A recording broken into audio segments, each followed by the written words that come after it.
여리고 맞은편 요단 강가 모압 평지에서 여호와께서 모세에게 말씀하여 이르시되 이스라엘 자손에게 말하여 그들에게 이르라.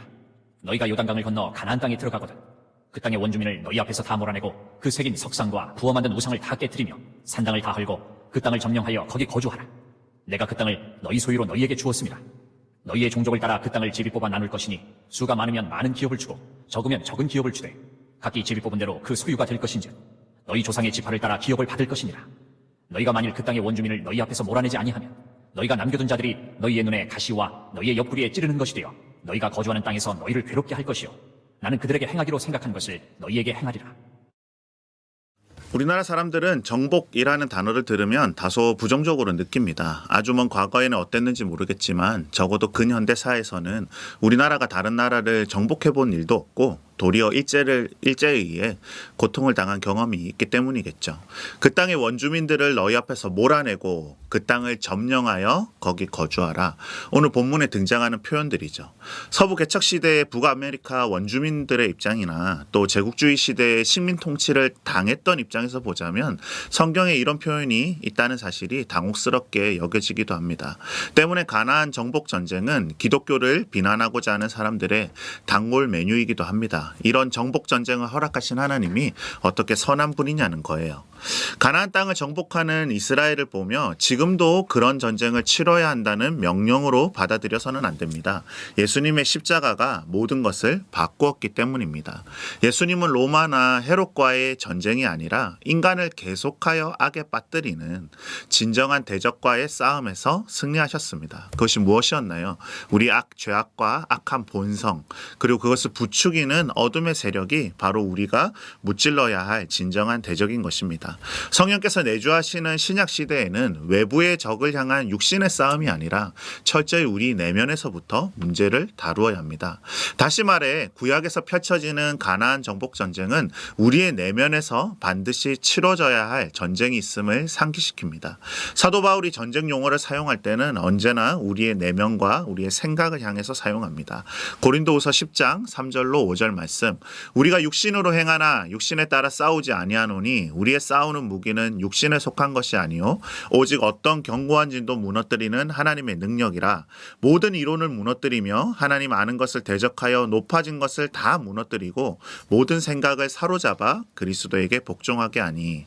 그렇습니다. 그리스도인이 정복해야 할 전쟁터는 1차적으로 우리의 내면입니다. 우리 안에 하나님보다 높아져 있는 교만과 우리 안에 있는 헛된 철학과 이론, 우리 안에 있는 우상과 죄악을 몰아내야 합니다. 여기가 우리의 전쟁터임을 잊어서는 안 됩니다. 히브리서 12장 4절에 너희가 죄와 싸우되 아직 피 흘리기까지는 대항하지 아니하고, 우리가 피 흘리기까지 힘껏 싸워야 하는 상대는 다름 아닌 우리의 죄입니다.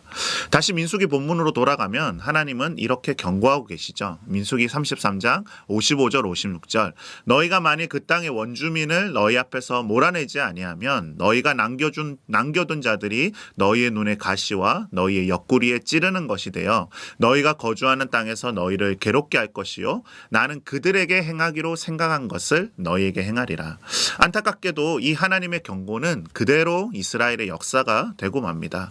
여호수아서를 보면 이스라엘 백성들은 가나안 땅에서의 정복 전쟁을 온전하게 수행하지 못했고 그 땅의 원주민들을 남겨둡니다. 그리고 주님이 경고하신 대로 그것이 그들의 가시가 되었고 괴로움을 주었습니다. 사사기와 이후의 역사서를 보면 계속하여 그들이 남겨둔 가나안 족속에 의하여 괴롭힘을 당하는 이스라엘의 모습을 발견하게 됩니다. 마침내 하나님은 원래 가나안 족속에게 행하기로 하신 것, 즉 심판을 이스라엘을 향해 행하시게 됩니다. 수백 년이 흘러 북이스라엘이 아수르에 의해서 패망할 때 열왕기서는 그 사건을 이렇게 논평하고 있습니다. 열왕기하 17장 15절 18절, 여호와의 율례와 여호와께서 그들의 조상들과 더불어 세우신 언약과 경계하신 말씀을 버리고 허무한 것을 뒤따라 허망하며 또 여호와께서 명령하사 따르지 말라 하신 사방 이방 사람을 따라 그들의 하나님 여호와의 모든 명령을 버리고 자기를 위하여 두 송아지 형상을 부어 만들고 또 아세라 목상을 만들고 하늘의 1월 성신을 경배하며 또 바알을 섬기고 또 자기 자녀를 불 가운데로 지나가게 하며 행하며 복술과 사수를 행하고 스스로 팔려 여호와 보시기에 악을 행하여 그를 경노하게 하였으므로 여호와께서 이스라엘에게 심히 노하사 그들을 그의 앞에서 제거하시니 오직 유다 지파 외에는 남은 자가 없으리라.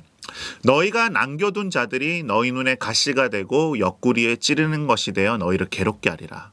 여호와께서 이스라엘에게 심히 노하사 그들을 제거하시니 오직 유다 지파 외에는 남은 자가 없으리라. 역설적이지 않나요, 여러분? 이스라엘이 가나안 족속 중에 남겨둔 자들로 인해서 이스라엘 스스로가 약속의 땅에서 남은 자가 되지 못하였던 것입니다. 이 본문에서 원주민 중에 너희가 남겨둔 자, 이것이 의미하는 것이 무엇일까요? 원주민은 그 땅의 우상을 섬기고 있는 자들이었죠. 52절에 보면 그 땅의 원주민을 너희 앞에서 다 몰아내고 그 새긴 석상과 부어 만든 우상을 다 깨뜨리며 산당을 다 헐고 라고 명령하고 있습니다.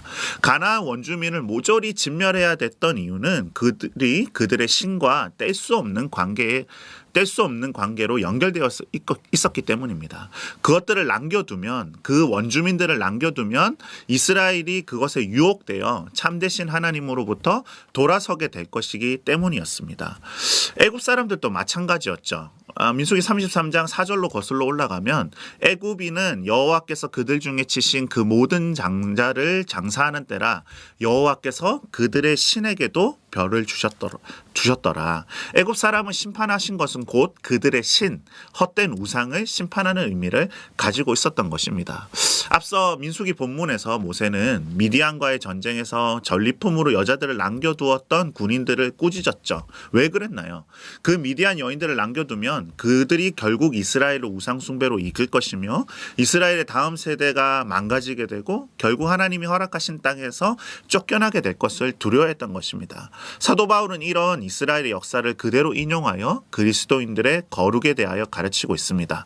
에베소서 5장 5절로 7절 말씀, 너희도 정녕 이것을 알거니와 음행하는 자나 더러운 자, 탐하는 자, 곧 우상 숭배자는 다 그리스도와 하나님의 나라에서 기업을 얻지 못하리니 누구든지 헛된 말로 너희를 속이지 못하게 하라. 이로 말미암아 하나님의 진노가 불순종의 아들들에게 임하나니 그러므로 그들과 함께하는 자가 되지 말라. 이 땅의 교회들이 어떻게 하면 다시 한번 부흥을 맞이할 수 있을까요? 1907년 평양 대부흥은 철저한 회개로부터 시작되었습니다. 길선주 목사님이 그 목사님의 죽어가는 친구가 과부가 될 자기 아내를 위하여 길선주 목사님에게 돈을 맡겨뒀죠. 그러나 길선주 목사님이 그것을 자기 호주머니에 감추어 두었던 것입니다. 목사님 그 사실을 공개적으로 회개하고 자신이 아간과 다름없는 자라고 통해 자복했을 때 그때부터 하늘문이 활짝 열리게 된 것입니다. 길선주 목사님의 이 철저한 회개가 하늘문을 여는 열쇠가 되었던 것이죠. 18세기 영국의 요한 웨슬리는 감리교 부흥운동의 주역이 되었습니다. 이 감리교는 영어로 메소디스트 처치인데요. 이 이름은 웨슬리가 옥스포드 대학의 대학생 시절에 결성했던 홀리클럽, 신성회라고 하는 이 조직의 신앙생활이 아주 규칙적이었기 때문에 붙은 별명에서 유래했습니다. 저런 율법주의자들, 원칙주의자들, 규칙쟁이들, 사실은 조롱조에 가까운 별명이었으나 이후에 이것이 공식 명칭으로 굳어진 것이죠. 미국의 건국자들로 알려진 청교도, 그들의 이름에서도 동일한 맥락을 발견할 수 있습니다. 그들은 당시 영국 국교회의 잘못된 점을 지적하며 새 속에 물들지 아니하고 철저하게 거룩한 삶을 살아가기 위해 애썼습니다. 영국 성공의 신자들에게 이 청교도들은 까탈스럽고 고집스럽고 비판적인 사람들로 비쳤습니다. 그랬기에 퓨리탄, 즉 깨끗한 척 하려는 자들로 불리게 된 것입니다. 그렇습니다, 여러분. 철저한 거룩이 부흥의 세대의 특징이었습니다. 철저한 거룩. 철저하다는 말의 의미는 사전에 찾아보니까 속속들이 꿰뚫어 미치어 밑바닥까지 빈틈이나 부족함이 없다라는 뜻을 가지고 있습니다. 여러분, 음식을 파는 사람들은 위생에 철저해야 됩니다. 군인들은 국경을 지키는 경계 근무에 철저해야 합니다. 소프트웨어를 개발하는 사람들은 버그가 없도록 철저하게 프로그램을 만듭니다. 코로나 바이러스 저희가 배우고 있잖아요. 방심하면 안 되죠. 거의 사라질 것 같이 보이던 이 확진자들이 언제든 다시 집단 감염으로 우리에게 돌아올지 모릅니다. 그런 사례들이 지금 뉴스에서 나오고 있지 않습니까? 철저한 방역을 통해 바이러스를 완전히 청산해야 안심할 수 있는 것이죠. 저와 여러분이 그리스도인이라면 저와 여러분 역시 철저하게 지켜야 할 것이 있습니다. 그리스도인들은 죄에 대해 철저한 사람들로 알려져야 합니다. 그리스도인들은 죄에 대해 철저한 사람들로 알려져야 합니다. 예수님은 죄에 대하여 철저한 태도를 가지고 계셨어요. 마태복음 5장 29절 30절 말씀에 만일 내 오른 눈이 너로 실족하게 하거든 빼어내버리라. 내 백체 중 하나가 없어지고 온몸이 지옥에 던져지지 않는 것이 유익하며 또한 만일 내 오른손이 너로 실족하게 하거든 찍어내버리라. 내 백체 중 하나가 없어지고 온몸이 지옥에 던져지지 않는 것이 유익하니라. 예, 우리에게는 정복해야 될 땅이 있습니다. 우리는 대한민국의 회복을 꿈꾸고 우리의 다음 세대가 부흥의 세대가 되기를 원합니다. 이 땅 가운데 다시 한번 주님의 이름이 높임받기를 소망합니다. 우리는 한민족이 복음으로 통일되어서 온 열방을 섬기게 되길 꿈꾸고 있습니다. 바로 이 비전을 위하여 달려갈 주님의 용사가 되기를 원하신다면 먼저 우리 안에 있는 죄악과 철저하게 싸웁시다. 우리 자신을 거룩함으로 먼저 점령합시다. 각자가 싸우고 있는 죄악들이 있을 것입니다. 여러분 그것들과 철저하게 싸우십시오. 또한 이 시대에 우리나라에 지배적인 죄악과 우상들이 있다고 믿습니다. 이 시대 문화가 어떠한가요? 한번 돌아보십시다. 오늘날 대한민국이라는 사회에 가득한 우상이 무엇일까요? 저는 특별히 세 가지를 꼽고 싶어요. 첫 번째는 음란한 미디어와 성적 타락의 문화입니다. 우리가 보고 있는 모든 미디어들 그리고 믿는 이들조차도 얼마나 많은 음란한 미디어에 노출되어 있고 그것들에 중독되어 있는지 모릅니다. 혼전순결이라고 하는 것이 낡은 가치가 되어버린 이런 사회에서 우리가 살아가고 있죠.